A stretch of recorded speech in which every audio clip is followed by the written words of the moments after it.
দেখছেন নিউজ 18 বাংলা। আমি রুমেলা রয়েছি আপনাদের সঙ্গে। নিউজ 18 প্রাইমের শুরুতে যে খবরের দিকে নজর, বাসন্তীতে সার্ভের নামে তথ্য চুরি।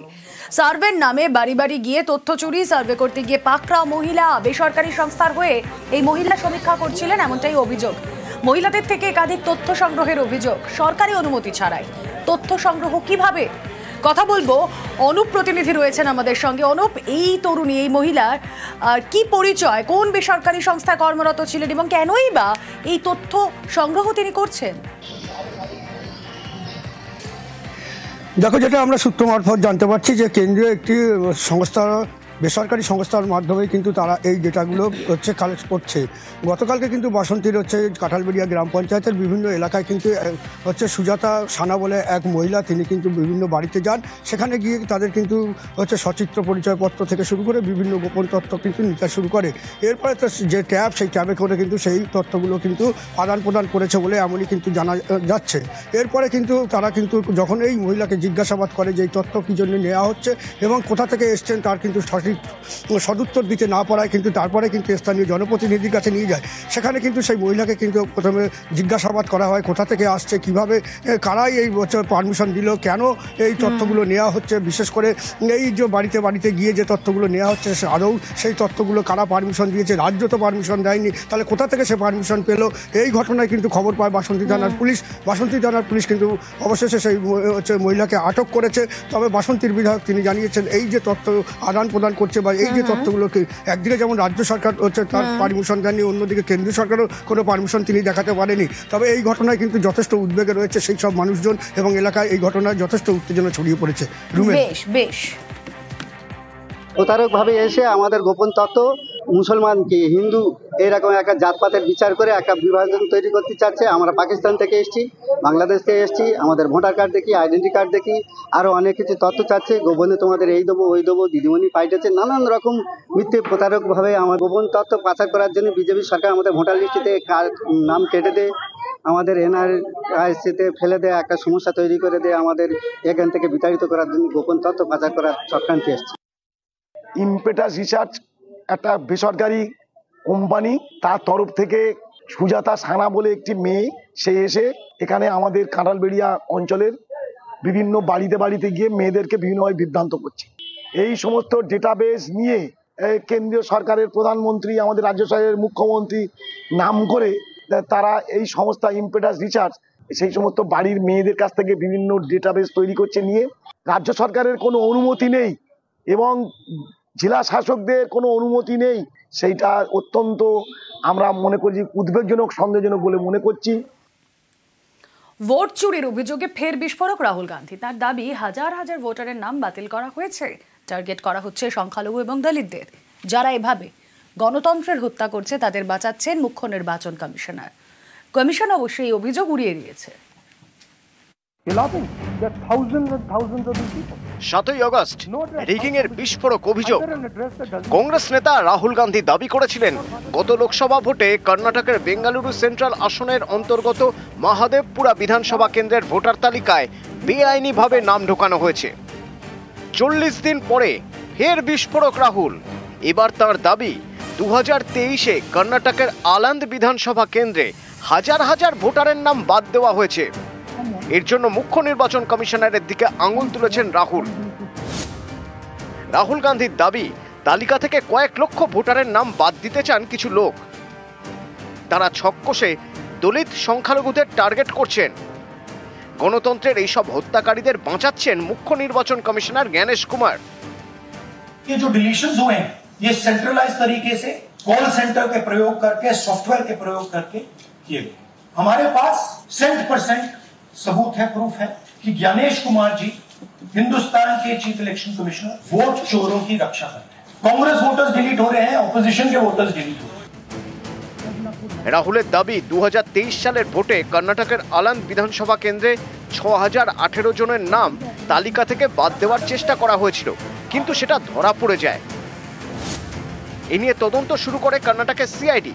তারা 18 মাসে নির্বাচন কমিশনকে 18টি চিঠি দিয়ে তথ্য চায়, কিন্তু কমিশন কোনো তথ্য দেয়নি।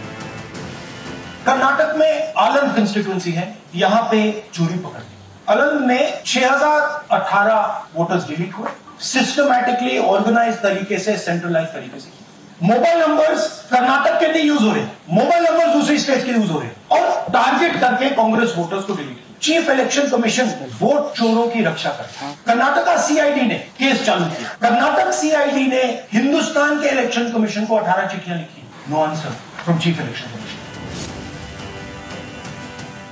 तो हमारी डिमांड है, ज्ञानेश कुमार जी, आप अपना काम कीजिए। आपने ओथ लिया है, आप हिंदुस्तान के चीफ इलेक्शन कमिश्नर हैं। आपसे कर्नाटक की सीआईडी सबूत मांग रही है। आप कर्नाटक की सीआईडी को ये सबूत 1 सप्ताह के अंदर दे दीजिए, नहीं तो पूरा हिंदुस्तान के सारे युवा इस बात को एक्सेप्ट करेंगे कि आप हिंदुस्तान के कॉन्स्टिट्यूशन, हिंदुस्तान के संविधान की हत्या में शामिल हो, हिंदुस्तान के संविधान की रक्षा नहीं कर रहे हो और वोट चोरों की आप मदद कर रहे हो। निष्पक्षता के साथ भारत का इलेक्शन कमीशन काम कर रहा है, तो बार बार राहुल गांधी जी का प्रयास है कि लोकतंत्र पर प्रहार किया जाए, भारत के लोकतंत्र को कमजोर किया जाए, जनता को गुमराह किया जाए और जिस तरह से बांग्लादेश, नेपाल में स्थिति बनती है वैसे झूठ बोल बोल के वहां पे स्थिति पैदा कर दो देश में। क्या ये केवल घुसपैठिए वोट को बचाने के लिए है? Infiltrator first politics is the sole agenda of mister Rahul Gandhi and Congress party. Rahul Gandhi যাবতীয় অভিযোগ অস্বীকার করেছে নির্বাচন কমিশন, তবে তারা এফআইআর এর সত্যতা স্বীকার করেছে। কমিশনের বক্তব্য, কারো পক্ষেই অনলাইনে ভোটার তালিকা থেকে নাম বাদ দেওয়া সম্ভব নয়। 2023 সালে আলান্দ বিধানসভা কেন্দ্রে ভোটারদের নাম বাদ দেওয়ার চেষ্টা হয়েছিল, কিন্তু কারো নামই বাদ যায়নি। এ নিয়ে কমিশনই এফআইআর করেছিল। রাহুলকে খোঁচা দিয়ে কমিশন এও বলেছে যে আলান্দ বিধানসভা কেন্দ্রের কথা বলা হচ্ছে সেখানে 2018 সালে জিতেছিল বিজেপি আর 2023-এ জেতে কংগ্রেস। কমিশনকে পাল্টা দিতে দেরি করেননি রাহুল। তার দাবি 6018টি ভোট বাতিলের চেষ্টা ধরা পড়ে যায়, তা না হলে আলান্দ কেন্দ্রে কংগ্রেস প্রার্থী হয়তো হেরেই যেতেন। মুখ্য নির্বাচন কমিশনার জ্ঞানেশ কুমার, আপনি অজুহাত দেওয়া বন্ধ করুন, কর্ণাটকের সিআইডিকে এখনই তথ্য প্রমাণ দিন। दलित वोटर्स डिलीट हो रहे हैं, आदिवासी हो रहे हैं, माइनॉरिटी वोटर्स डिलीट हो रहे हैं, ओबीसी वोटर्स डिलीट हो रहे हैं, मगर जब डिलीट होते हैं ऑपोजिशन के लिए होते हैं, टारगेट करके कांग्रेस वोटर्स को डिलीट किया। तो जो ये काम कर रहा है, ये उत्तर प्रदेश में, हरियाणा में, बिहार में, कर्नाटक में, महाराष्ट्र में वही कर रहा है। हिंदुस्तान में state after state, Lok Sabha after Lok Sabha चोरी हुई और थोड़ी देर में हम आपको हाइड्रोजन बॉम्ब दिखाने जा रहे हैं। गलत और निराधार आरोप लगाना राहुल गांधी जी की आदत बन गई है। हाइड्रोजन बम फोड़ने वाले थे, फुलझड़ी से काम चलाना पड़ा, वो भी फुस हो गई। বিএলওর দায়িত্বে অঞ্চল সভাপতি, হাসনাবাদে বুথ লেভেল অফিসার নিয়োগে জোর তরজা। হাসনাবাদের 20 নম্বরে রমেশ চন্দ্র দাসকে বিএলও হিসেবে নিযুক্ত। ঘটনাচক্রে স্কুল শিক্ষক রমেশ চন্দ্র দাস অঞ্চল সভাপতিও। বিএলও রমেশ চন্দ্র অঞ্চল সভাপতি, অভিযোগ বিজেপির। বিএলও পদে নেতার নিয়োগে সরব বিরোধীরা। সরাসরি চলে যাই, প্রতিনিধি অনুপম এই মুহূর্তে রয়েছেন সঙ্গে। অনুপম, এই অঞ্চল সভাপতি, যদিও কিছুক্ষণ আগে যখন তোমার সঙ্গে কথা হচ্ছিল তুমি বলছিলে দল দায়িত্ব দিয়েছে, কিন্তু খাতায় কলমে দলের কোনো পদে তিনি নেই, কিন্তু তাকে যখন একটা অ্যাডমিনিস্ট্রেটিভ পদে নিয়োগ করা হচ্ছে তখন কেউ সেটা জানলেন না?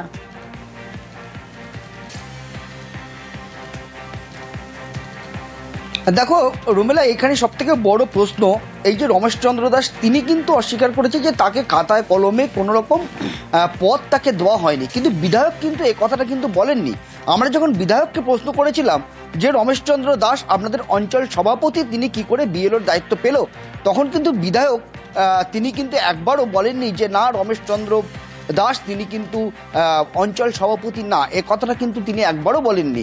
বিধায়ক যেটা বলেছে যে নির্বাচন কমিশন মনে করেছে তাই তাকে দায়িত্ব দিয়েছে, এতে আমাদের দলের কোনো ব্যাপার নেই। কিন্তু এখানে সবথেকে বড় প্রশ্ন যে নির্বাচন কমিশন কোনো রকম যাচাই না করে কি করে এই রমেশ চন্দ্র দাস। ওকে অনুপম,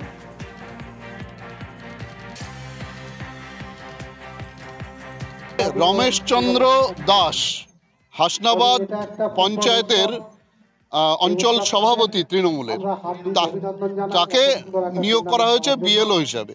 তৃণমূলদের জনসমর্থন নেই, এখন নিজেদের লোককে নির্বাচনী প্রক্রিয়ার মাধ্যমে ঢুকিয়ে নির্বাচনকে ম্যানিপুলেট করে জিততে চাইছে, কিন্তু এটা ভারতীয় জনতা পার্টির কর্মীরা সদা জাগ্রত আছে। নির্বাচন কমিশনের কাছে আমরা রিপোর্ট করেছি, অবিলম্বে ওকে বাদ দিয়ে ওখানে অন্য কোনো সরকারি চাকরি করা লোককে নিয়োগ করা হবে। খাতায় কলমে দলের পদে নেই দাবি রমেশ চন্দ্র। অন্যদিকে হাসনাবাদে বুথ লেভেল অফিসার নিয়োগের তরজা শুরু। নির্বাচন কমিশন নিয়োগ করেছে দাবি করছেন বিধায়ক।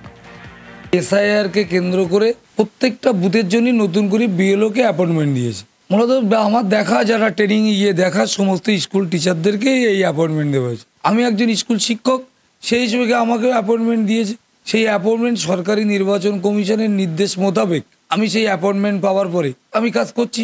আর আমাকে নিয়ে যেটা অকারণে রাজনৈতিক রং লাগানোর চেষ্টা হচ্ছে, আজকে আমি আছি, কালকে আরেকজনকে দলের দায়িত্ব দেওয়া দিতে পারে, সেক্ষেত্রে তো আর আমার বিএলওর কাজের কোনো অসুবিধা হওয়ার কথা না।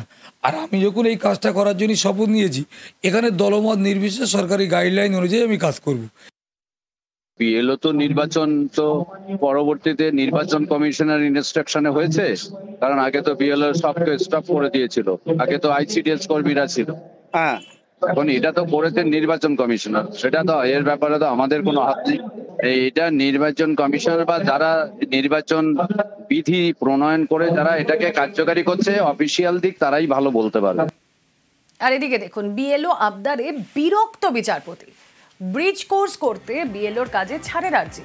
প্রাথমিক শিক্ষকদের আবেদনে বিরক্ত বিচারপতি। কথা বলবো, প্রতিনিধি অর্ণব হাজরা রয়েছেন সঙ্গে। অর্ণব, দেখো, বেশ কিছু প্রাথমিক শিক্ষক যারা কলকাতা হাইকোর্টে এসে বলেন যে কমিশন তাদের বিএলও পদে কাজ দিচ্ছে, কিন্তু তাদের ব্রিজ কোর্স রয়েছে 6 মাসের।